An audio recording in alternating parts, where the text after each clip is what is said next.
Sa number 4, isa ka lalaki ang naabtan sa mga bumbero nga pilason samtang nagakasunog ang iyang nga balay. Duha ka balay ang ginlamon sa kalayo sa Purok Tunay, Zone 1, Barangay Bata sa Bacolod City sang kahapon.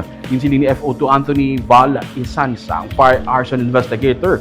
Sa pag-abot nila sa lugar, una nila nga nakita ang pilason nga si alias Reagan, 40 anyos nga nag-istar sa nagakasunog nga balay. May pilas ini sa liog samtang napaso ang duha niya ka mga kamot.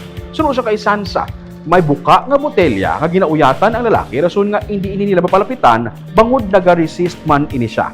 Hanap pa kung tani nga magdalagan pasulod ang lalaki sa iya nga balay, apang giliyon man ini nga napunggan sa mga bumbero kagindala sa ospital. Padayon pa ang ginausisa sa BFP ang ginhalinan sang sunog, kagang posibilidad sang kahilabtanan niya sa pagsunog sa ang among okon sa pagkasunog sang iya nga balay.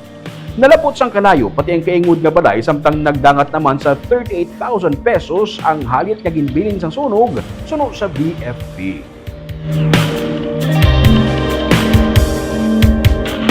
Hindi ko kambal nga hubog sa sir kay wala man kami kapanimaho siya ilim nun.